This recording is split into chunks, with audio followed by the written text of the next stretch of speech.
All right, you guys. So the first round of the NBA playoffs has come to an end today. And first off, I just want to say that was a great first round. Probably one of the best first rounds that we've seen in a long time. That just shows you how deep the NBA is getting these days. Like, incredibly deep league, lots of skillful players, even on teams that are in the 8 seeds. So, great first round. So, first off, we are just going to go Western Conference and then Eastern Conference. I'm a Suns fan, for those that have been around the channel before. So, if you think there's a lot of bias here, there's not, because I always expect the worst for the Suns. But I know for a fact, dating back to like a few years ago when we were not very good still, we have always beat Luka. I think Luka is 3-8 against us when I looked it up. And he's lost the Mavericks have lost the last 7. And they went 0-3 against us this year. So, in my opinion, I think it's going to be an easy series for the Suns. I think it was Skip Bayless today saying that he thinks it's going to be a little bit of a tough... No, it was Joy Taylor saying it's going to be a little bit of a tougher series than people think, and that Dallas is going to be just this defensive monsters that shoot threes. And I'm like, there's probably going to be a game or two that Dallas does take off the Suns potentially, just by hitting like a crazy amount of threes if they do exactly what they did against the Jazz. But I think that Ayton is a huge matchup for this team. I think pretty much all over the court, like the Suns kind of are just a little bit better, other than obviously Luka. But if you're gonna match like Luka against Mikal Bridges, like, good luck. I mean, you can slow down Luka. You're never gonna stop him completely, but I think Mikal is gonna really slow him down in that series. But they can easily shoot themselves to a win, and obviously Phoenix showed that they can shoot themselves to losses because they shot so horrible in the 2 losses they had. So I do think that is going to be either a 4-0 or 4-1 for the Suns, potentially a 4-2, but I really do think it's just a really bad matchup for Dallas. I can't wrap my head around how anyone can think that that's a bad matchup for the Suns, just because the Suns are just too well-rounded. There's a huge discrepancy, which I bet you Dallas is really kicking themselves in the butt. Even though Dinwiddie is playing great, like getting rid of Porzingis, if they had Porzingis in this situation, I feel like they'd be in such a better situation because they just don't have a big man. Like, Powell's solid for like 13 minutes a game, but they're just going to play really small, and I think the Suns are going to have a huge advantage in that because Ayton is on absolute fire right now. I've watched him his whole career, and this mid-range jump shot that he's pulling out this year, crazy. He's awesome. Next, we have Golden State and Memphis. Another comeback win tonight against Minnesota. Great series. I thought that was going 7 games for sure. There was no way Minnesota was going to throw another game. They threw another game. Like I predicted, I even have a TikTok out there that got some decent amount of views saying before the season, Minnesota throws games, and that's why I predicted Memphis to win. And Minnesota should have won the series, honestly, but Memphis showed that they're a little bit better and deeper, as whenever Cat wasn't on the court, Minnesota just threw the game. So this series going forward is going to be very interesting. I know I have a lot of Golden State Warriors friends in real life and from my stream and from YouTube in general, but I really like Memphis in this series. I really want a Golden State Phoenix Western Conference final just for the hype of it, because it's kind of been like the two-headed beast all year that people have been talking about who's going to win the West when both teams are healthy, obviously. And now they both are for the most part. Booker's back, and it seems like everyone on the Warriors is pretty much healthy other than Wiseman. But I don't think even if Wiseman was healthy, he'd have that big of an impact because he didn't really do much his rookie year and then not really playing this year. I don't think... Maybe if he played the whole year, he'd be different. But if he came in like towards the end of the year, and then there wouldn't be too much of a difference. But I like Memphis in the series. I think it's going to go to 6 or 7 games. Either way, it could flop. But I think Memphis is just going to be a little bit deeper. And they've kind of figured themselves out in that first round. Like, playoff basketball is a little bit different. We got to dig a little deeper. And I personally, if Desmond Bane's hitting shots like he's hitting right now, dude, Memphis is freaking scary, bro. Like, that dude was so impressive when he played against the Suns earlier in the year. I was like, okay, like this guy's for real. And then he's just been doing it all year. I think he was 3rd or 4th in 3-point percentage on the year. And the dude just drains. So obviously John Morant's good. It's going to come down to the Warriors if they hit their shots. I've said this about the Warriors all the time to my friends. The Warriors, I like them as a team.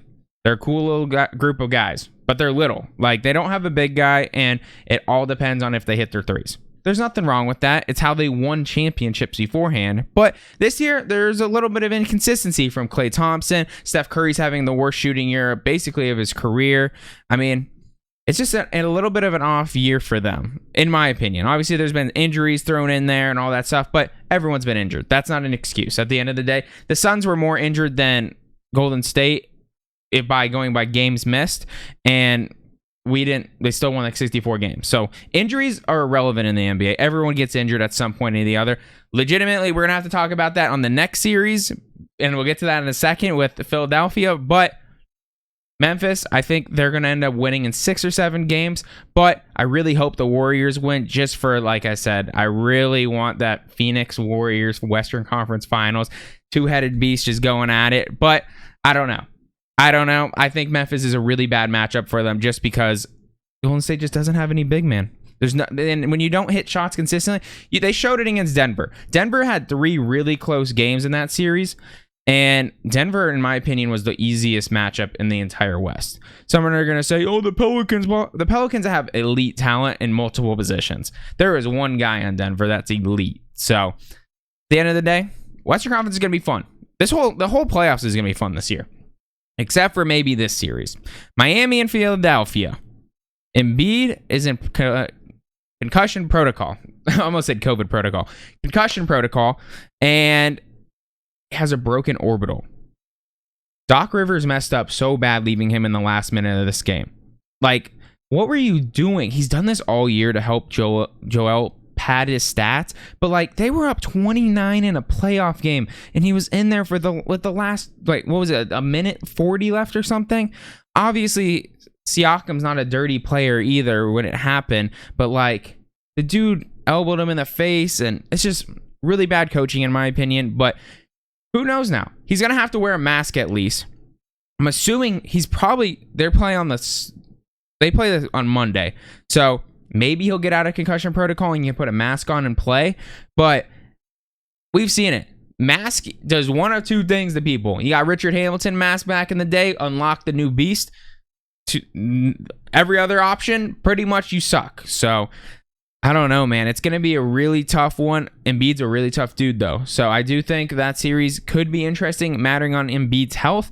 But either way, I think Miami wins that series. Only reason I say that is because Philadelphia kind of showed us in the Toronto series, which I thought that was going to be a close series anyways, but they had trouble putting away Toronto, and Toronto was injured. So if Toronto's not injured, Toronto maybe would have won that series potentially. But obviously Embiid's playing on an MVP pace. So if he's there and he's playing healthy, I think Harden kind of can figure it out. He just needs to be a good distributor, try to throw up 15, 20 points a night, and then hopefully Tyrese Maxey goes off, and then they really need to figure out what they're going to do with Tobias Harris, because he's getting paid as a max player, but he just feels like he's not a max player on that team because he doesn't get the ball enough. But he used to. But now they have all these other guys coming up. He doesn't get it's weird. He's a good defensive player. Miami, on the other hand, first off, you have to put it out there. Like, Embiid is anyone going against Miami, the big guy's not a great matchup. As long as Bam's healthy, he's probably a top 3 big defender in the league. And it's not because he's size, because he's undersized. He's like 6'9". He's just super skilled. Like, he is super agile. He plays hands better than any big in the league, and he's a stud. Like, he's probably, like, I think someone said that, or I looked it up myself, and Giannis only averages like 14 points against Bam. So I don't know what Embiid averages against him, because his game's a little bit different with jump shots and whatnot, kind of similar to how Ayton's game is, where there's a lot more jump shots and not really like just drive to the hole finishes. But Bam is very good defensively. Jimmy Butler's good defensively. Kyle Lowry's good defensively. Miami's a good defensive team, and they can shoot. So Philly isn't the greatest defenders on the outside, so I could see there's some definite holes, because that's how Toronto won their 2 games, is from hitting shots. So if Miami's hitting their shots, they're a really tough team to beat. Like, I saw them beat the Suns this year by like 15 because Duncan Robinson hit like 8 threes. So anything can happen when Tyler Hero or Duncan get going. But for the most part, Jimmy Butler is going to probably control the game, especially how he played in the first series, he got super hot and dropped a 40-point game. So I would have to say Miami 4-2 is probably my guess. Maybe 4-1. It really just matters on Embiid's health. That's me assuming Embiid's not going to be playing at his max potential. If he's playing at his max potential, I'm guessing like 4-2 or 4-2 or 4-3 potentially. Maybe a 7-game series if Embiid's like pushing all the way, but I think Miami sneaks out that series either way. I think they're just a little bit more experienced and deeper and consistent at the end of the day, because James Harden hasn't been consistent. Tyrese Maxey, he's getting more consistent as the year's gone on, but still needs a little bit of time. Milwaukee and Boston. Without Chris Middleton, it'll be a miracle to have the Bucks win this series. The reason I say that is because they can build the wall. Everyone that's ever been able to build the wall and have a big defender against Giannis, it makes it challenging for Milwaukee to be successful. You saw that's how they lost a lot of games this year. I think there's 9 different lineups that the Bucks like to go with in the playoffs, and Chris Middleton's a part of 8 of them. He's the closer. He's the shooter. He's so much to that team. Obviously, Boston's good this year as well. So let's not get a knock on Boston. They're the 2 seed. They deserve the 2 seed. They play great defense, and which helps my case here. I think Boston's going to win this series. It's not going to be easy because we all know what Giannis can do. As a Suns fan, I know what Giannis can do. The dude can take over games. If Giannis wins this series, I don't even care if they win like the rest of the championship and all that stuff. They don't even have to win the East. If somehow they win this series, Giannis needs to start getting talks of like top 10 greatest players ever. Because like that is like, if he somehow can pull this series together here without their best player or second best player on their team, it's going to mean he's dropping 40 plus. Like he's legitimately going to have to get 40 a night. And I don't see how in the world he could do that against Boston, but maybe he can. The dude is built different, and we all have seen that. So if he goes and gets 40 every night, or he's going to need at least 35, minimum 35. And then some other guys like Grayson Allen, he's been playing well since Chris has been out, but like I don't see that consistency happening against Boston. They're just too physical, and Jason Tatum and Jaylen Brown, who would be guarding him, are not great matchups for him, in my opinion. But I have this right now without Chris Middleton. I have it 4-1 for Boston. I think they kind of run through the series without Chris Middleton, but Giannis effect, man, it's possible. Giannis can pull it together. Maybe a 4-2 is more like realistic because I think maybe Giannis could take over 2 games on his own because he's just that good. But you never know. I think Boston easily wins that series without Chris Middleton. Like I said, Giannis wins this series. He needs to get some serious recognition. Whatever the word is. The dude is a beast. So that's my prediction, guys. Going into the second round of this playoffs. It's going to be great. I'm really excited as a Suns fan. Very excited. So for just quick recap, Suns, Memphis, Miami, Milwaukee. Sorry, Boston, not Milwaukee. Those are my predictions. So that's going to be it, guys. I hope you guys enjoyed today's video. If you guys did, make sure you guys do drop a like on the video, subscribe to the channel, and I'll catch you guys next time. Peace.